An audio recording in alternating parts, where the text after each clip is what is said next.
some kind of importance, okay, that they're refusing to step off, even when so blatant untruth. And I guess I can only relieve myself by giving a joke like this.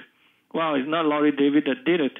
It's basically a cross-eye printers, who didn't get paid enough by Laurie David that just want to purposefully trick her and then switch the graph for her.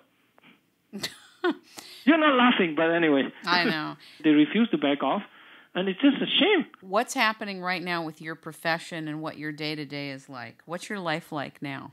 To me, the joy is, of course, to be able to come to work and then sit down at my desk and then start to think about some of the things that I didn't do yesterday and, try to pursue further. I would say that it's a lot of very unpleasurable things because I'm still very heavily into this research on climate change. So there are a lot of very unpleasant things. I can give you one more example, then maybe I'll stop. When you stop, I have more questions for you, but I have several things I want to ask you, but go ahead. Please do.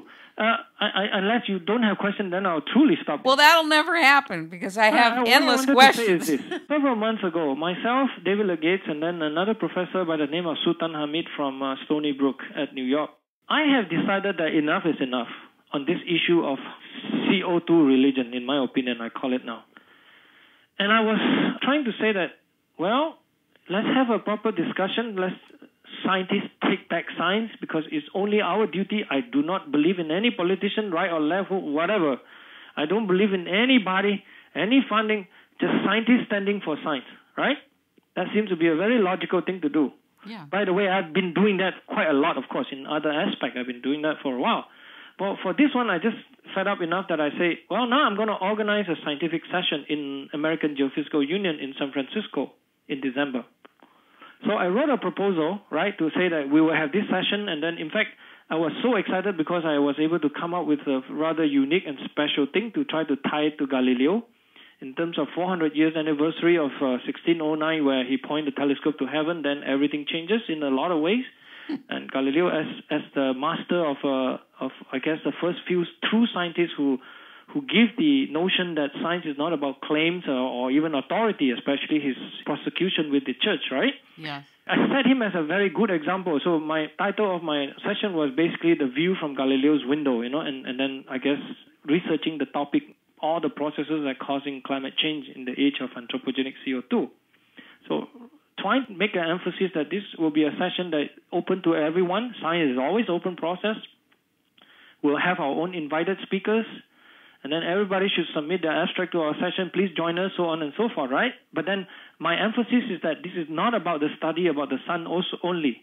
It's about everything else, as I just keep emphasizing to you. I want to be comprehensive, you understand? The sun itself is not sufficient even. So this is why I invited two other co-conveners, which is David Legates and then Sultan Hamid, right, from Stony Brook. David is from University of Delaware. And we had this session, we proposed it, and then the process seems to be normal. At that time, it went through. And then a few months later, we got this happy news, yes, your session has been accepted, so on and so forth. My God, I was so happy, right? Finally, that I can do such a thing. Then they started to say, okay, you should invite your invited speaker now. So I did invite some very, very good people. I would call them, living and walking God, put it that way, in terms of certain areas they are doing, okay, in applied mathematics and physics and all that stuff, relevant to weather and climate. So I invited all of them. All of them agree, and then except for one, even more senior one, was I have to say, please, Dick. His name is Richard Lindzen. He's the finest thinker that we have on this topic. So I asked him, and then all of them finally will agree to come. A lot of work, of course, I have to ask them to accept this invitation. One even willing to come his way from Greece. This is a master of hydrologist too. This person is so prestigious, done so many great work. So I want them to lead off the session, guide the session in a certain way. So we have papers and so on and so forth. So very fine and well. I think by September, we already pretty much get our session act together. Everything is fine, seems to be fine. So everybody submitted their abstract, paid their extract fees, so on and so forth. Some of them even pay for already the booking of the hotel in December and so on and so forth. Then come somewhere in the middle of September or so. First, I got an email from a friend of mine who's from Duke University. He's also proposing a session, a different session, but it's on the sun, right? Under the same conference. And he said, Willie, can you help me? He said. the AGU, the American Geophysical Union, decided to not allow my session because we do not have enough paper.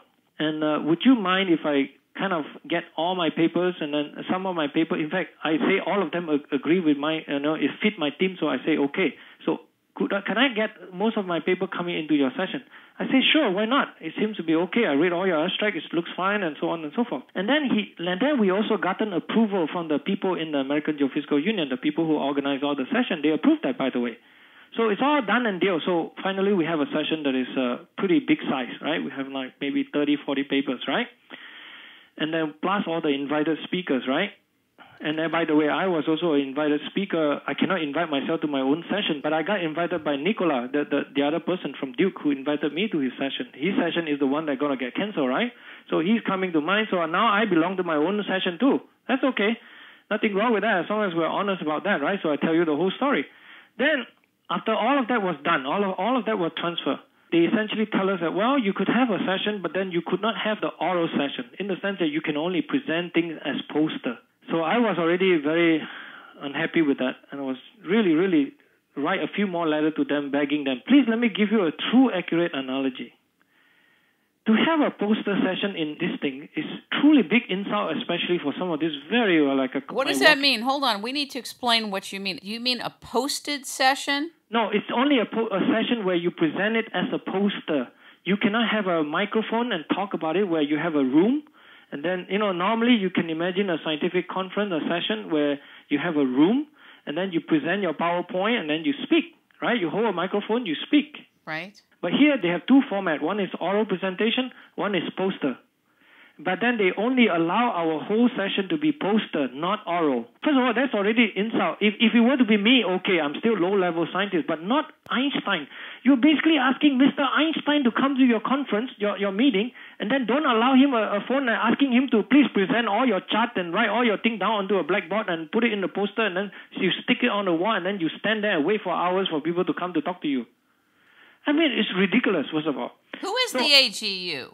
It's the American Geophysical Union. It is the world's biggest earth science-related sort of union, okay? And I begged them, they wouldn't budge. And then worse yet, one more week later, they come. Now they come and write this. They say, well, we checked all your papers, and they look like there are so many different disparate themes, because some people were talking about the sun, some people were talking about the clouds, some people were talking about the flooding, the water levels, some people were talking about the Arctic. But remember, that was exactly my theme, right? To be multiple disciplinary, right? Right. And that was written in the language that I wrote for the proposal of the session, which is printed, by the way. And then now they say that, well, your session is so disparate in different themes, and you didn't have a theme. So now we're going to create one for you. They basically kill off my whole session, rearrange everything, and we're going to have another session that is just purely on the sun. Why are you answerable to them? Why couldn't you just gather people together? Why are you beholden to any agency? Because this is the place in which you have a forum to have a proper scientific discussion, isn't it? Well, obviously not. No, obviously not. No, what they did is that they basically disbanded my whole thing. After so many months of working this, and then they even cancel, basically, take our pieces. They would never admit that, of course, that they have dismantled my whole session. And then this is basically to show you how much power they have. They control everything, right? But then it's just not right to do that. I have done everything properly and correctly. And then they just come in and then choose what they want to choose, what they do to me and my fellow convener. And all this communication, they didn't even bother to copy my two conveners. I was so mad also. They treated them like a piece of junk, that because I'm at Harvard, that I'm somebody special. Not, obviously not. These people are my equal because we proposed this thing together. Although I was the lead in that sense, of course, but it doesn't matter. In science, you share just about everything when you put your name together. So it's really ugly. In the end, of course, now the bottom line is that they cancel everything, and then 3 of my invited speakers refuse to go now, of course. But we no longer have my session anyway, so I am probably going to this thing for the last time. And as my young career, I'm very sad in that sense. Because guess what? I'm so young into the game, I'm no longer willing to be going to this, because it's just a pure insult, to try to deal with this kind of nastiness. And they would never say they are sorry, of course. They would never. It's all matter within their right to do it, of course. Well, your hands are being tied so that you cannot conduct true inquiry.